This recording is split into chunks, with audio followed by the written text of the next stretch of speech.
Hi, all you gorgeous people. I was just rung up by one of my family members who actually asked how I was, who just shared her love for me or showed me that she loves me. And it's just so fascinating, the whole thing about relationships. So I want to talk a little bit about what I feel I'm learning as I go. And this situation, I've learnt this over the years. I'm still learning that if you're too loving to someone, you're always the strong one, and they never get the chance to show their love. So you might have that much love you want to share, and they might feel they have so much love to share, and you'll be in a way drowning their love. So I've learned this. It took me many years, that it's good to leave people alone and love them just from a distance, and give them the chance to call you or to show that they love you out of their own, when they feel the timing is right for them. So isn't it just, it's a really hard one, because we've learnt that loving is just pouring all this love onto people, but actually it's not. Sometimes it's actually leaving people alone so that they can get to feel their love for you and express it in their own way, and you can show your gratitude and say thank you. And that's what I do. Thank you so much for thinking of me. And so they have the feeling of being the lover, the giver. So I wanted to touch on addiction and our relationships, and really, the way of the old world was that everybody was addicted to something or many things. It was all addictions, because you could be addicted to being the strong one and being the one who's always the giver, and if suddenly you can't do that anymore, you get desperate, so you just find someone else to give and give and give to. And you can be the one who's addicted to being unhappy and receiving and wanting help all the time, and you're stuck there too. So it's and I got this from some of you, you Candace, who has been sharing your problem with your husband being having an alcohol problem, and I send my love out to you, and I know that you're just you're on your way, because you just feel the love and all is well, really. But when we hear about someone who's living with an alcoholic, well, sometimes the situation is that both are alcoholics, both the man and the woman, and they might even also be doing pills, some drugs, hash, whatever. I mean, there are families where both are doing this every day, all day, or a lot. So they're both addicted to the same thing. But often you'll see that the man is the alcoholic and the woman is you feel sorry for the woman. And you do, because it's really sad when this is going on. But as I feel, we're all in this together. And what I got the other day about the whole thing of having a husband who's an alcoholic, there's a lot of shame connected to it too. You feel shameful. You could also have a child who's very deeply unhappy and maybe addicted to something. You feel shameful about it, because what have you done wrong? I mean, you're just not a good wife, or you're not a good... I mean, there's just all these emotions. So, but when a person chooses to be an alcoholic, I got this the other day, a man who does this is actually a man who is filled with love, which we really all are. And he does it out of love, because he can sense that something is desperately wrong in life. It's because deep down we sense, not on the deepest level, but when we become addicted to some substance, it's because we want to numb ourselves, because we can feel life is really, something's really, really bad. And in a way, that's a really that's a really good thing, because you know that on the deepest level of your being, within your God self, you know that life was not meant to be so painful and difficult. So I'm going to do something to take away that pain, because I can't stand feeling it. So I just got that little image, because quickly you can be judgmental towards people who are addicted, but really we're all we're all these amazing love beings, and what we do for a reason. And there's no doubt in my mind that we all, every man who has a woman, wishes to be a beautiful, wonderful man for himself and for his woman. And he loves her deeply, and he wants to show his love. But he might not be able to for many reasons, and he gets desperate because he wishes to be this wonderful lover. And the thing is, we all are. So our only problem is really, as I've said so many times, but I'll say it, I was reading and channeling yesterday, which I thought was really, really good from Jesus, that the healing we all need is to realize that we are whole. Because we're disconnected. The reason why we have all these problems is because we're disconnected. We've forgotten that we are whole. We are healed. We're beautiful. We're fantastic. There's never been anything wrong with us. It's an illusion that there was something wrong with us. It was a lie. And when we get this, when life becomes so painful and we start to search for something that really works instead of something to numb us, and we start moving inward, we come home, and we come back to the realization that we are whole. And we don't need anything to become whole. So it's just so huge, and it's also so beautiful how nobody is the baddie, nobody is the weakie, nobody is a strongie. We're all weak, we're all strong, we all have, we all get lost in some way or the other, and that's the beautiful thing, we're all returning home, we're all returning to love. So I mean, you can just talk about these things so much, but what I really wanted to do with this video was to talk about when we are the ones who feel that we actually are quite joyful and feel quite good about ourselves, and we have people in our lives who are very unhappy, and it's a theme. It's when this happens, not just for a day, but it's a theme that's going on in our life. We can. The thing is to remind ourselves that there's a reason why we're here. We've actually chosen it, and this situation is teaching us something, and it's probably teaching us many things. So all is meant to be. This situation is the exact situation we need to learn what we need to learn right now. And the quicker we get this, that there's something we need to learn, the quicker the situation's going to change, and more love and more harmony and more joy is going to flow into our life. So what I've mentioned before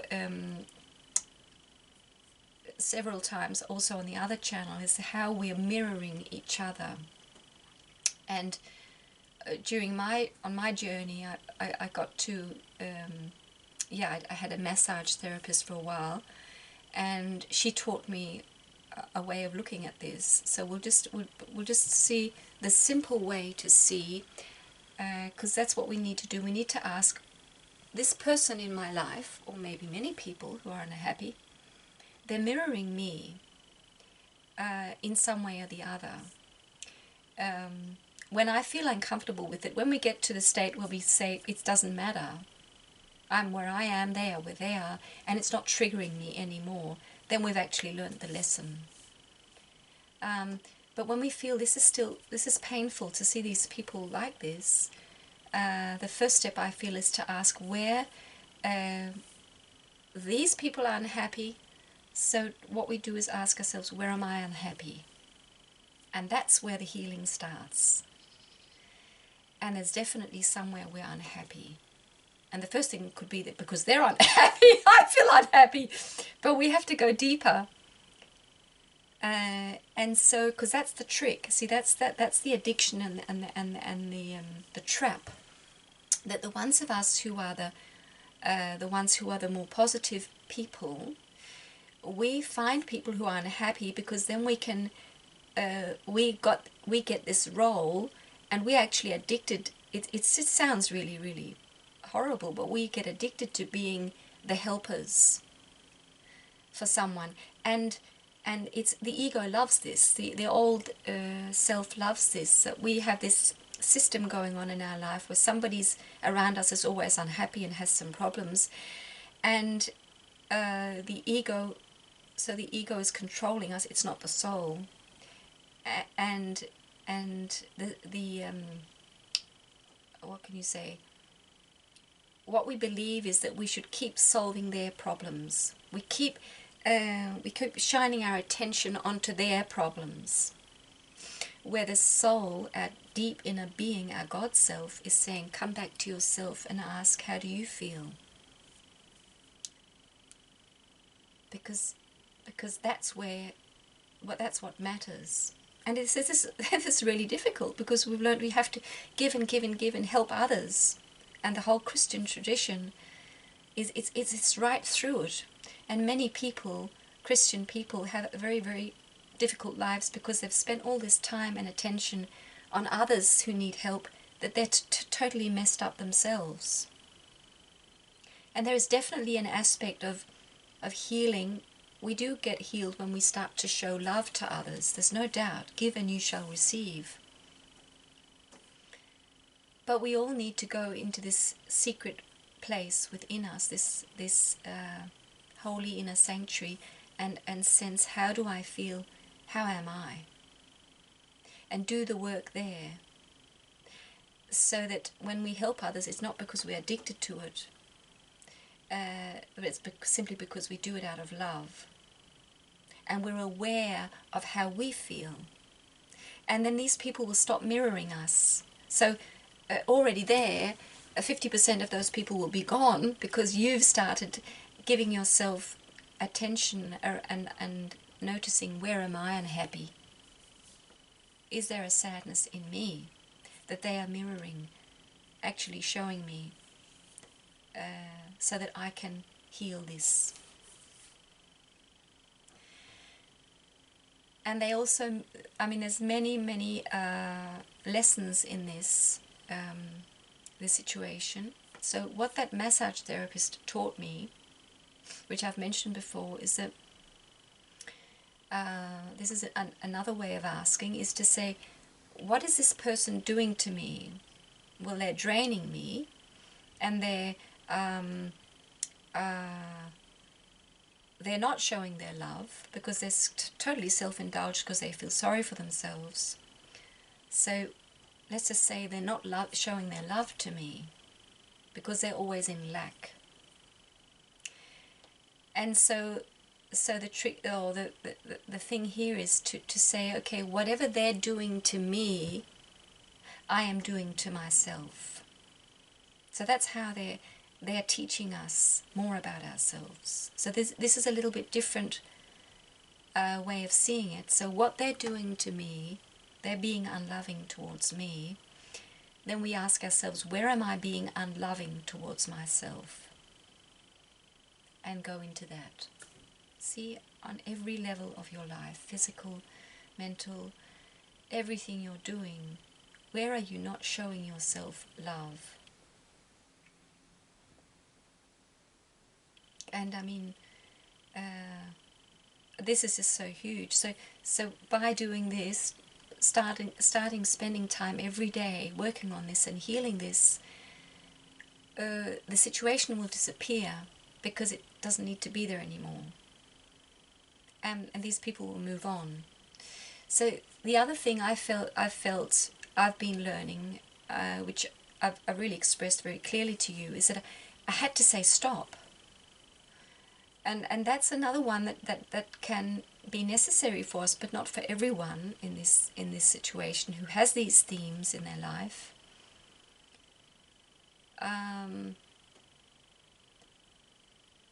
Because there's no doubt that we who feel more deeply connected to God and feel a lot of joy within us, we are here to help people who are very much in the dark. Directly help them. And it's just a real art to sense when do you stop the help, or how do you change the help.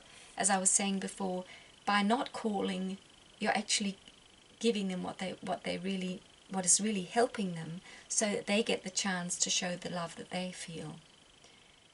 So for those of us who feel we have this responsibility to help so many people, could be one, could be many, the art of helping is actually mastering that art is can be quite difficult. And I think I've stretched it really far. I've just done this for many years, being felt also that I should be giving lots and lots of love to people, because this world is just so lacking love in so many ways. And to be an inspiration for others, so that they see, well, she's smiling, she's hugging, she's interested in me. Oh, that's very nice. I want to be like that too. So we're here to inspire. But there comes a time in some relationships where we simply have to say, I can't do this anymore. It's just, I've got no more to say, or I'm just going to take my bags and go. Something will not, there's a knot that won't untie itself. And then we can feel that we have to, that this is the right thing to do, is to leave that person, or to end a relationship, and that is what is needed. And that this is really difficult too, because because deep down we love each other.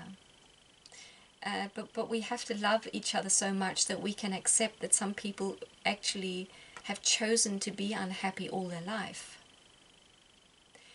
and that we can love them there. And whether we're still in connection with them, or we've left them, as they say, and I also feel, a relationship will never end. It's always there. The love that you had for each other will never die. It's always there. So you're just not physically, if you choose to leave a relationship, because you can sense that you're actually keeping the other person stuck just by being there. Then we can be in that situation. It's best to actually just move ourselves physically, or do something so there is no connection, because that's the only healthy way to go.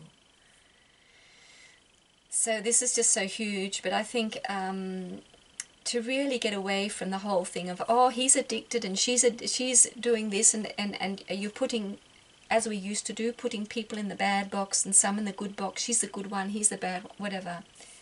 That when we move past all this and see that we're all learning, and we're all holding on to some pain, which also has an addiction in it, and that we can clean this away.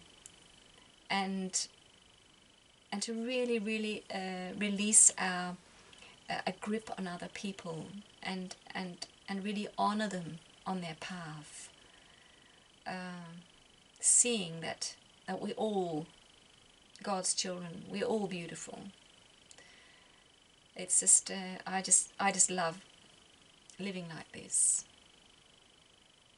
So